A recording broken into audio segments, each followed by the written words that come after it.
Steven Universe Save the Light was a game I was not expecting to enjoy as much as I did, but it certainly has a lot of room for improvement. I've been meaning to do something regarding Steven Universe for a while, as I am a big fan of the show and I can see a lot of faults that go unpointed out. Believe it or not, there are things that no one seems to talk about, despite the fact that the YouTube community loves to talk about Steven Universe. Yes, I saw a certain 2-hour diatribe. I saw the Sarah Z criticism of that criticism, and then I saw the Zen Huxtable criticism of the criticism of the criticism, and decided, you know what, this Ouroboros is getting just a little too bit wild for me. Although I do have to say, I really like Zen Huxtable stuff, even though I'm not much of an anime guy, and I am really happy that he finally shot past me. He deserves a following much more than I do, because at the moment, I'm in the middle of a 1-month marathon of putting out nothing but trash. That being said, the way I'm gonna go about this is I'm not gonna bring up any new criticisms of Steven Universe while I am talking about the game. However, I will disarm a few excuses that are frequently made in defense of the show, and I'll defend it in a couple other places where people are quick to attack because the, I guess, attacks,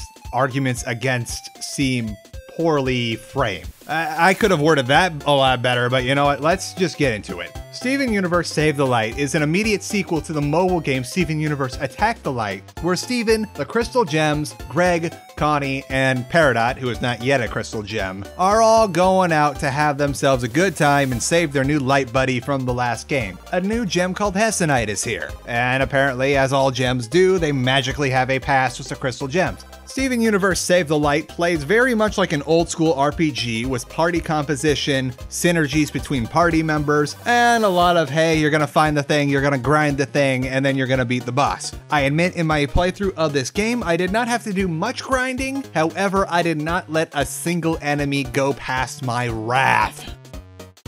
Synopses aside though, let's score some things. Plot gets a 6 out of 10 because it's a nice plot. It's certainly good. It's definitely something you'll get if you enjoy the show, but it is significantly held back by the issue that you must be very familiar with the Steven Universe continuity in order to get what is going on here. Like, you would have no idea about why it's so weird to go to Bismuth's Forge unless you were caught up with the show at the time this game came out. And additionally, just there are so many references and gags which a show lover would love. Anyone else watching who isn't quite familiar with the show would just be weirded out. And while this game probably isn't meant for a general gaming audience, it is kind of detracting. As for world building, 8 out of 10 because it takes full advantage of the fleshed out Steven Universe world, and it really, aside from a few minor dents and dings, it is an interesting, fully fleshed out world that does add a bit to the Steven Universe continuity, even if it's like a lower tier canon, but it still gets points. The first thing I'm really going to address regarding the show itself is the strange obsession with foreshadowing by both the fans and the detractors of the show. There is a school of thought that people are saying that Rebecca Sugar overtly stole the idea about a certain big reveal from fan theories. However, I think that's kind of silly, and a good place we can draw parallels here is how in the Song of Ice and Fire series, also known as the Game of Thrones show, people were able to guess a certain major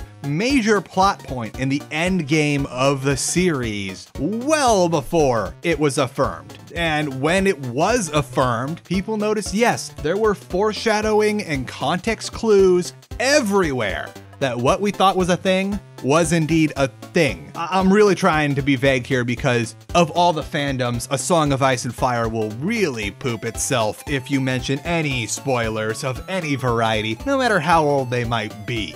Conversely though, not everything is part of Rebecca Sugar's grand master plan, and sometimes a recycled pose is just a recycled pose, and sometimes a color palette is just a color palette. You have to be efficient when you're making cartoons because even the ultra cheap cartoons cost $250,000 to make. I don't know how much Steven Universe costs per episode, but there is a ton of production and post-production that goes into each 11-minute segment of the show, and we need to be aware of that. So of course, sometimes certain poses are going to look very similar between season 1 and season 5, but that doesn't mean it's all foreshadowing. Yes, there is foreshadowing, but not everything is some sort of poetry that rhymes in every which way. And if anything, the last time somebody tried to pull that excuse, we all made fun of them for decades. Has it been decades since the prequels came out?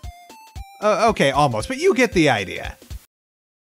Back to Save the Light though. Save the Light gets a 9 out of 10 in graphics because it looks good for its medium, and it's a very Paper Mario-esque 2D characters in a 3D world setting with amazing backgrounds, a lovely color palette, which we'll get into aesthetics later, but I want to mention it now, and it plays so nice, it looks nice, and I genuinely enjoy staring at this game. It's got a nice color palette, it's got like recognizable characters. It is not super visually striking, and I realize now we're just going straight into aesthetics, which 7 out of 10 by the way. I really like how, well, I don't know for certain if Steven Sugar made the backgrounds in this game. In case you didn't know, Rebecca Sugar's brother, Steven Sugar, does the background art for Steven Universe, but it's very much at the very least inspired by him, and it looks really nice. The only reason this game doesn't score as well as it should is because sometimes it's kind of hard to see things like where you're going to land, but other than that, it just looks so good. As for sound design, it gets a, what did I finally put here? I scribbled this out so many times I was unsure of what I wanted to do. I want to say that's a 6 out of 10 there, with, it has a really good soundtrack, really good game music. I enjoyed that a lot. Sound effects were very meh and uninspired. In voice acting, I only gave it half points because while they did get all the original cast to come back, reprise their roles for this game, which that doesn't seem like the right phrasing is, the show is still ongoing as they made this game, it's very obvious at certain points they are recycling sound bites from the show in order to save money, and it just pulls you right out of the game like, oh hey, they recycled that in the middle of various segments, and it does get annoying. As for gameplay, core gameplay, 7 out of 10. It's a very solid RPG, however, it gets old after a while. There are a lot of variants in how you do things with the modifiers, like pairing your characters and their abilities and team makeup, but it's not quite enough to allow me to forgive that it's your grind-tastic late 90s, early 00s RPG when they couldn't quite make super diverse combat, so they just gave you a lot of it.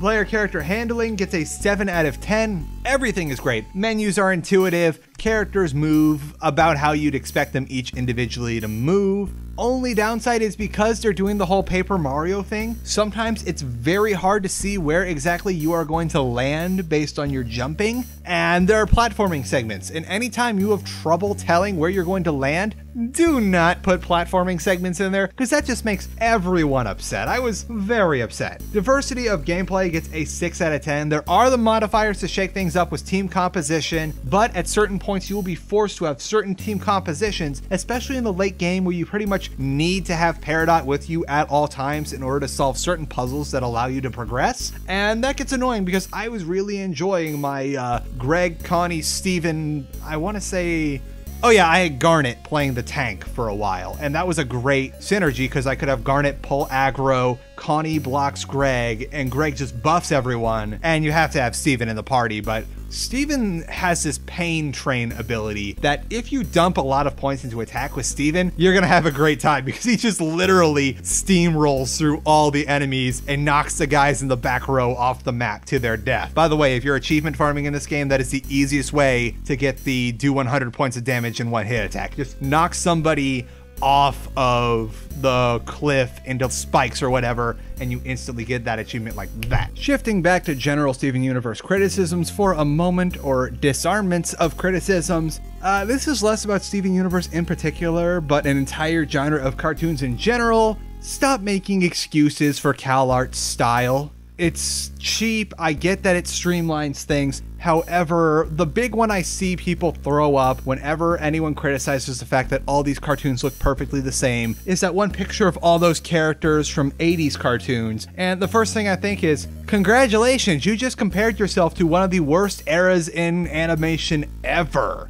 In case you didn't know somehow, the majority of the cartoons in the 1980s and early 90s were designed to sell toys. It was not about the art style. It was not about the story. They just wanted something that looked very similar to the molds they had for action figures so that they could sell toys. And you can tell, especially, you look at a lot of the He-Man Masters of the Universe cartoon, and you'll notice they just keep on recycling the same rotoscoped traces over and over again. And there's certain parts in the He-Man show where they take a character model and they completely recycle this lady. She's the same look, she's the same voice actor, but she's a completely different character in a different episode. Don't compare yourself to 80s cartoons because they were advertising tools first, a way to sort of get that sort of Reagan revival morals into children second, and maybe a few other things third, fourth, and fifth, while being an interesting cartoon was a far distant six at the best. These were not cartoons made to be good cartoons. Conversely, the CalArt style is meant to be super simplistic so that you could possibly make a really good story. However, when your story starts to get on the rocks, say someone thinks it's a good idea to have a fan blogger direct the show for a while,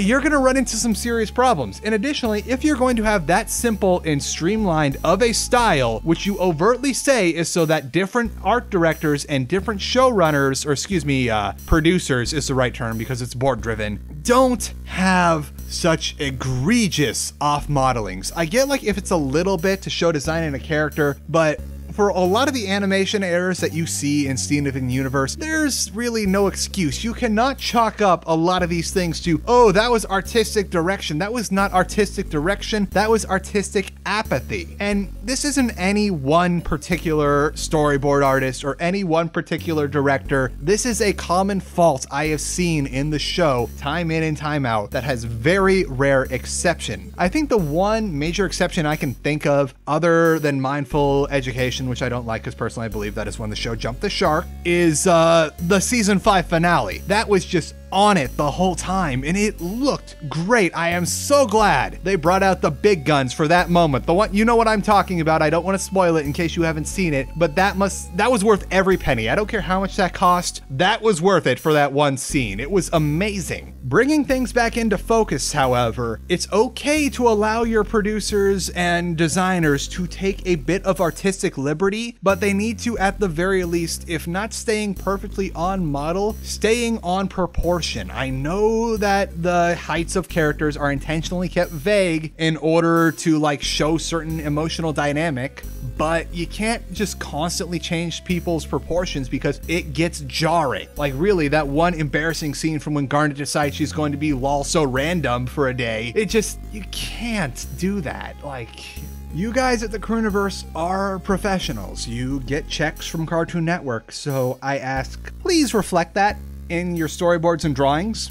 That's as much as I'm gonna say about that, however, because it has gotten a lot better in more recent episodes. Let's wrap up this review. For optimization, Steven Universe Save the Light gets a 9 out of 10. It does a pretty good job of maintaining a frame rate. It boots quickly, it loads quickly, which is nice because you'll find yourself accidentally warping to the wrong area a lot. And that's just my own stupid fat fingers and not the game's problem. As for stability, it only gets a 5 out of 10 because my sessions of this game were dictated by how long the game wanted to run before it crashed. The devs do seem to be actively trying to improve the game even now on that respect, but it is still a consistent thing that after a certain point, I don't know if it's a memory leak or if it's anything else, but this game will just crash, which really sucks because I wanted to give this game more points than it has. However, the points fell where they fell. Before we get into the final score and final thoughts, one last thing I want to address regarding Steven Universe the show, and this is not about the show itself, this is not about the show's styling, this is kind of a fan base thing. The fan base is infamously toxic. You know things are going poorly when Co is a safer place to talk about the show than Reddit or Tumblr. But guys, Please stop scapegoating. The show's flaws are its own, and it's not because Cartoon Network won't show it. It's not because Teen Titans Go is popular. You can't blame things on everyone else. Sometimes things need to be taken into account, and sometimes you just have to acknowledge, yes, Teen Titans Go is certainly not our cup of tea, but it has good jokes for its audience, it has a distinct style, and it is likable to a large demographic. So of course, it's going to get a lot more airtime than what I consider Steven Universe's pretty niche at times plot direction. Steven Universe is super plot heavy at times, where Teen Titans Go is fart jokes. You don't need to be invested in the overarching plot for fart jokes. Speaking of which, I see a lot of arguments about how Steven Universe needs to be more plot-centered versus more lighthearted episode-centered, and the main argument seems to be one or the other. However, I'd like to remind you all of an extremely popular, very classic show that perfectly juggled character development episodes with Monster of the Week episodes with an overarching mythos that just tied everything together in a grand conspiracy that took 7 seasons and change to get to. That's right, X-Files did it. X-Files should be the golden standard of juggling your monsters of the week with your overarching plot, with your character development. You can go back and forth, have a little of one and a little of the other. Like maybe in the Monster of the Week episode, you get a bit of character development. Maybe the overarching plot is centered around a monster of the week. We do not have to have all these things be mutually exclusive, and it's okay to be in the middle. I wish Steven Universe did it a bit better. However, I'm not mad when we get Townie episodes. Townie episodes are nice character development that flesh out the world of Steven Universe and the world building beyond the giant Gempire. Because if we were in the Gempire and Homeworld all of the time, we get sick of it eventually. So it's a nice way to cleanse our palate between major arcs. In case you are incapable of math, the final score of Steven Universe Save the Light is 70 out of 100, which I consider a very good score. However, I wish it could have been better. I like this game. I wasn't expecting to like it. I had a good time playing this. My wife was with me the whole time because we both enjoy the show, and she just got so much of a kick out of it. I think partly because she didn't have to slog through the combat and I did, but overall it was a very good experience and I'm very happy I had this game. However, I know I am a big fan of the show and a lot of you probably are not. So unless you're a fan of this series, I would not suggest getting into the game unless you just really, really love traditional style RPGs. That being said, sign-offs are stupid and I don't know how to do them. Bye. It is now minute 15. A saucy boy just sitting there with some new crumply toy. He's just chilling. Maybe it's because I'm by the cage. He used to be all about this thing until I shut the door and took him to the animal hospital to be boarded. Oh? Oh? Are you going to reclaim your cell?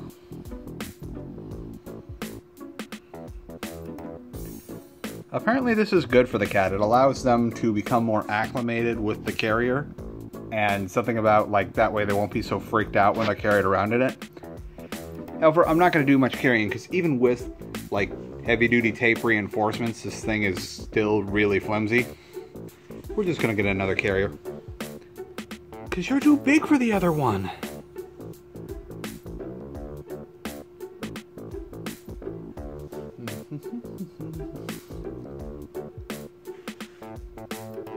I'm not going to shut the door on you. Because then you'll start screaming.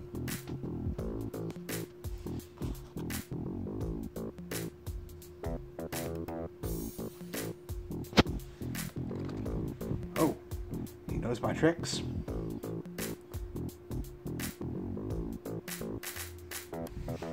Are you circling me? Am I being encircled here? You can't get in that way. You can't get in that way. Now you can't get it at all. What you gonna do?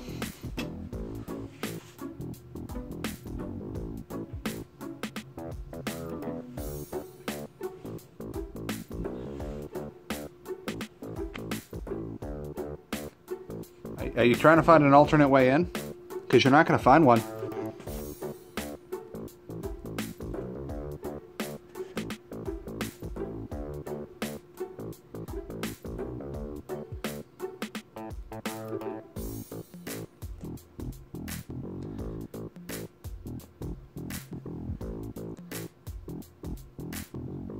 You're just gonna have fun no matter what I do. So I'm gonna open this. Oh, and now he doesn't want it. He's like, oh no, you're opening it. That means I'm going back to the bad place.